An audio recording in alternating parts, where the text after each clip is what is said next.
முதல் வாசகம். எதிர்நோக்கில் நிலையாயிருந்து அன்பு செலுத்தி ஒருவரையொருவர் தூண்டி எழுப்புவோம். எபிரேயருக்கு எழுதப்பட்ட திருமுகத்திலிருந்து வாசகம். அதிகாரம் 10 இறைவசனங்கள் 19 முதல் 25 முடிய. சகோதரர் சகோதரிகளே, இயேசுவின் உடலை கோவிலின் திரைச்சீலைக்கு ஒப்பிடலாம். இத்திரைச்சீலை வழியாக திருத்தூயகத்திற்குள் நுழைய நமக்கு துணிவு உண்டு.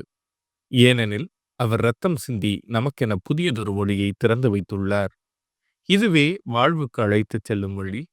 மேலும் கடவுளுடைய இல்லத்தின் மீது அதிகாரம் பெற்ற பெரிய குரு ஒருவர் நமக்கு உண்டு.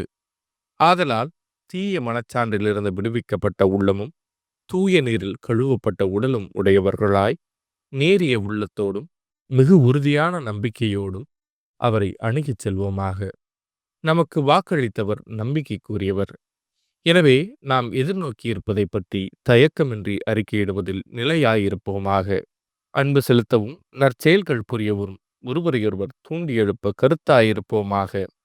சிலர் வழக்கமாகவே நம் சபை கூட்டங்களில் கலந்து கொள்வதில்லை. நாம் அவ்வாறு செய்யலாகாது. ஒன்று கூடி ஒருவருக்கொருவர் ஊக்கமூட்டுவோமாக.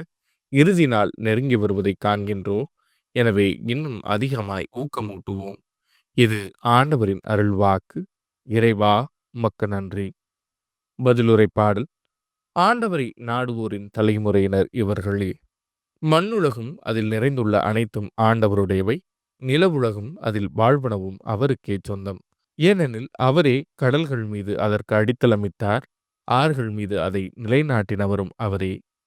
ஆண்டவரை நாடுவோரின் தலைமுறையினர் இவர்களே.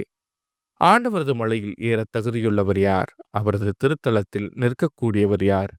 கரைபடாத கைகளும் மாசற்ற மனமும் உடையவர், பொய் தெய்வங்களை நோக்கி தம் உள்ளத்தை உயர்த்தாதவர். ஆண்டவரை நாடுவோரின் தலைமுறையினர் இவர்களே. இவரே ஆண்டவரிடம் ஆசி பெறுவார். தம் மீட்பராம் கடவுளிடமிருந்து நேர்மையாளர் என தீர்ப்பு பெறுவார். அவரை நாடுவோரின் தலைமுறையினர் இவர்களே. யாக்கோபின் கடவுளது முகத்தை தேடுவோர் இவர்களே. ஆண்டவரை நாடுவோரின் தலைமுறையினர் இவர்களே. நற்செய்தி வாசகம். எந்த அளவையால் அளக்கிறீர்களோ அதே அளவையால் உங்களுக்கும் அளக்கப்படும். மார்க் எழுதிய தூய நற்செய்தியிலிருந்து வாசகம். அதிகாரம் 4 இறைவசனங்கள் 21 முதல் 25 முடிய. அக்காலத்தில் இயேசு மக்களிடம், விளக்கை கொண்டு வருவது எதற்காக?